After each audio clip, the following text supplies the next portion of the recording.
గుంతలు పూడ్చే కార్యక్రమం తీసుకోమన్నా. నేను ఒకటి హామీ ఇస్తున్నా, ఈ రోజు గుంతలు లేని రోడ్లుంటాయి, రేపు రాబోయే రోజుల్లో బ్రహ్మాండమైన రోడ్లు మీకు కల్పించే బాధ్యత మేము తీసుకుంటామని మరొక్కసారి హామీ ఇస్తున్నాను. ఇది మార్పు అవునా కాదా అని అడుగుతున్నా. మార్పు చూశారా లేదా అని మిమ్మల్ని అడుగుతున్నాను.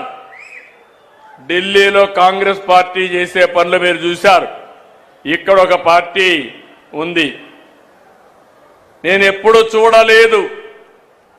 నేను అధిక అపోజిషన్లో ఉంటే అసెంబ్లీలో మా మిస్సెస్ను కూడా తిట్టే పరిస్థితికి వస్తే ఎంత నేను బాంబులకు కూడా భయపడలా,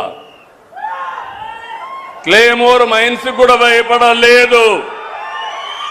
23 క్లేమోర్ మైన్స్ నా మీద ప్రయోగించినప్పుడు సాక్షాత్తు నన్ను కాపాడింది వెంకటేశ్వర స్వామి దిగొచ్చి కాపాడాడు.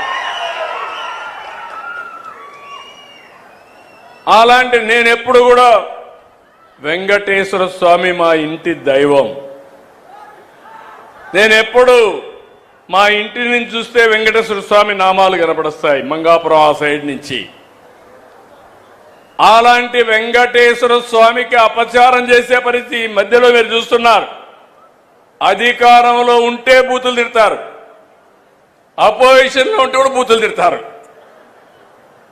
ఇది ఎక్కడ న్యాయమో ఏమయ్యా? మీకు ఇది కరెక్టేనా? మీకైతే కోపం రాదా? మీ తల్లిని తిడితే మీకు కోపం రాదా? మీ ఇంట్లో వాళ్ళని తిడితే మీకు కోపం రాదా? మనం తిట్టించుకోవడానికి రాజకీయం చేస్తున్నామా?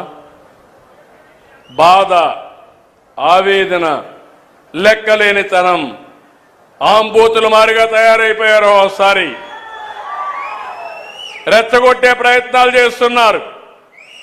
రాష్ట్రాన్ని సర్వనాశనం చేశారు, గంజాయిమయం చేశారు. నేను ఆ రోజు మీకు చెప్పాను ఒక మాట, నేను అన్ని సమస్యలు పరిష్కారం చేస్తాను, కానీ గంజాయికి అలవాటు పడిపోతే అది ఒక వ్యసనంగా మారితే వాళ్ళని మార్చడం చాలా కష్టం అని చెప్పాను, మీకు జ్ఞాపకం ఉంటుంది. అదే జరిగింది. మొన్న మదనపల్లిలో చూశారు, మళ్ళీ గంజాయి తాగి మృగంగా ప్రవర్తించే పరిస్థితికి వచ్చాడు. నేను ఒకే మాట చెప్పాను, ఎవడైనా సరే ఈ రాష్ట్రంలో మత్తు సేవించి తద్వారా మానవత్వాన్ని పోగొట్టుకుంటే, ఆడబిడ్డల జోలుకొస్తే అదే మీకు చివరి రోజు అవుతుందని ఎన్నోసార్లు చెప్పాను. ఇప్పుడు కూడా ఆ మాట కట్టుబడి ఉన్నా. నేను ఎవరిని వదిలిపెట్టను. చట్టం దాని పని చేసుకుంటూ పోతుంది. అలాంటి వ్యక్తులు ఉండాల్సింది జైల్లో అయినా ఉండాలి, లేకుంటే చట్టం ద్వారా ఉరి శిక్షణ అయ్యాలి.